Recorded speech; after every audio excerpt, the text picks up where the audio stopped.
Na vastidão dos dias em que a esperança parecia tão distante quanto as estrelas, encontrei-me em Sarepta, uma pequena cidade à beira do esquecimento.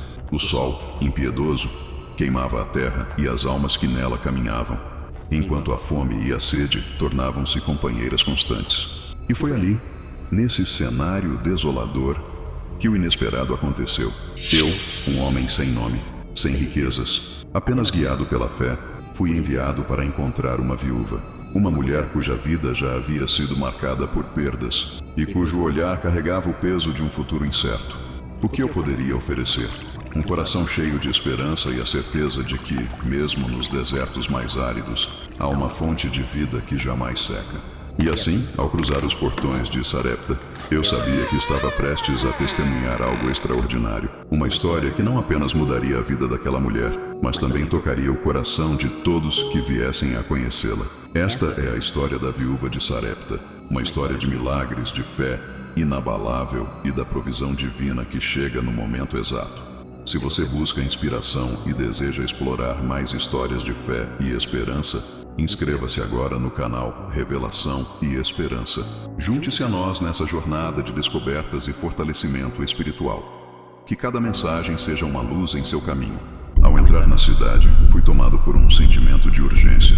O caminho era estreito, as casas humildes e as pessoas caladas. Era como se a própria cidade sussurrasse histórias de dor e perseverança.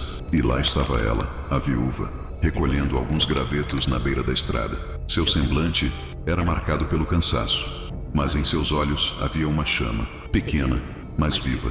Senhora, chamei-a com suavidade. Poderia me dar um pouco de água para beber? Ela ergueu os olhos, surpresa. Não esperava um pedido tão simples em tempos tão difíceis. Mas sem hesitar, começou a caminhar em direção à sua casa. E então eu senti a necessidade de pedir mais, algo que parecia impossível.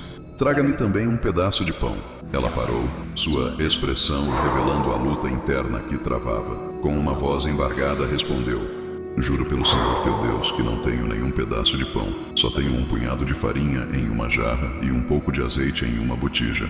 Estou recolhendo 2 gravetos para levar para casa e preparar uma última refeição para mim e meu filho.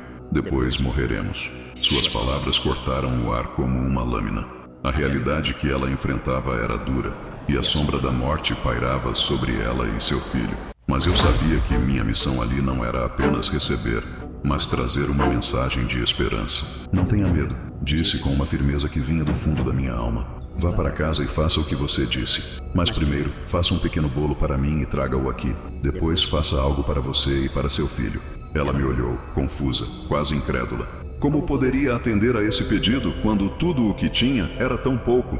Mas antes que ela pudesse questionar, completei: pois assim diz o Senhor, o Deus de Israel: a farinha na jarra não se acabará e o azeite na botija não se secará, até o dia em que o Senhor enviar chuva sobre a terra. Por um momento, o silêncio reinou. As palavras pairavam entre nós, carregadas de uma promessa divina. E então, com um leve aceno, ela assentiu e seguiu em direção à sua casa. O tempo parecia desacelerar enquanto eu aguardava. Aquele era um momento de fé, não apenas para ela, mas também para mim. A confiança nas palavras que me foram dadas, a certeza de que o impossível poderia acontecer. E então, ela retornou. Em suas mãos, o pequeno bolo, feito com o último punhado de farinha e o último fio de azeite. Entregou-me com humildade, e eu comi, agradecido. Mas a verdadeira prova ainda estava por vir. Ela voltou para casa, seu coração batendo acelerado. Cada passo, um ato de coragem. E quando abriu a jarra e a botija, encontrou o inesperado.